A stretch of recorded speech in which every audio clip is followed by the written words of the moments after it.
ابھی 2005 میں جیسے آپ نے 4 مہینے لگائے، وہ بھی آپ کی طرح پٹھان 2005 میں اس کے 4 مہینے لگے، کراچی میں رکشہ چلا تو 4 مہینے کے دوران اس نے خدمت کی اور علماء کے مطبخ میں خدمت، اور اس نے علماء کی اتنی دعائیں لی نا، بھاگ بھاگ کے خدمت کر، یعنی جو اس کے ذمے نہیں بھی ہوتا تھا نا وہ بھی ان کے علماء کی خدمت کر دعائیں لیتا. تو ایک دفعہ تو علماء نے جمع ہو کر اس سے پوچھے تو کرتا کیا ہے؟ تو اس نے کہا میں رکشہ بکشہ چلاتا ہوں.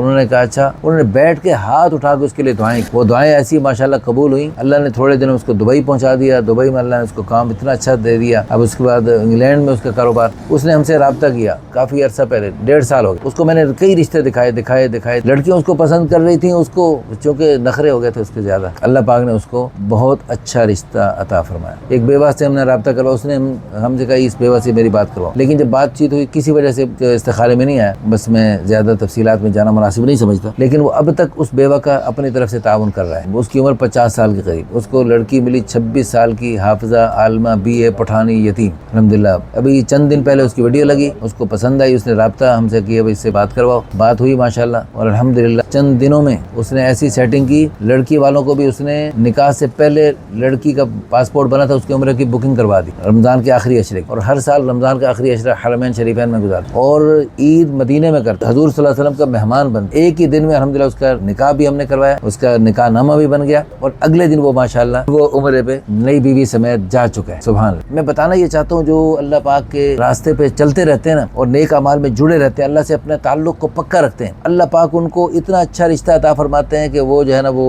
حیران ہوتے. پھر اب اس نے خرچہ کیا ٹھیک ٹھاک، یعنی شادی سے پہلے عمرے کی بکنگ کروانا. غریب گھرانے کی بچی، اللہ نے یہ وسعت برکت دی ہے تو وہ یہاں خرچ نہیں کرے تو کہاں خرچ؟ اور بھائی جو خرچ کرنا ہے وہ اسی جنم میں آج ہی کرنا، اسی زندگی میں کرنا. ایک ہی زندگی ملی ہے، اسی میں خیر کے کاموں میں خرچ کرو. یہ اچھی بیوی کے حصول کے لیے خرچ کرو. بھائی جب گاڑیوں پر، رنگ برنگے چیزوں پر خرچ کرتے ہو تو وہاں پر کروڑوں روپے خرچ کرتے ہو، وہاں سمجھ میں آتا ہے خرچ کرنا. یہ خیر کے کاموں میں خرچ کرنا. وہ حافظہ عالمہ بیوی کے حصول کے لیے اس نے خرچ کر دیا الحمدللہ. حالانکہ وہ بالکل نہیں مانتے ہماری بچی دوسری جگہ جائے، اور لڑکی نہیں مانتی تھی یہاں آئی میرے پاس، بالکل نہیں، سنگل بندہ چاہیے، بس شیئر نہیں کر سکتی ہم. لیکن الحمدللہ اس نے اللہ سے مانگا، ان کو مطمئن کیا، خوبیاں بتائیں اس نے، صرف بتائی نہیں دکھائی بھی الحمدللہ. اس نے اللہ پاک نے وسعت برکت دی، اس کا مظاہرہ کیا. اللہ پاک کی طرف سے برکت آتی ہے نا. تو خیر کے کاموں میں خرچ کرنا، مہر اچھا دینا قرآن سے ثابت ہے، حدیثوں سے ثابت ہے. یہ جو مال ہے نا اس کو کہاں خرچ کرنا ہے کہاں نہیں خرچ کرنا، یہ اللہ کا قیامت کے دن سوال کرے گا. تو قیامت کے دن پاؤں ہل نہیں سکیں گے جب تک آدمی ان سوالوں کا جواب نہ دے. مال کہاں سے کمایا، خرچ کہاں کیا، تو خیر کے کاموں میں خرچ کرے.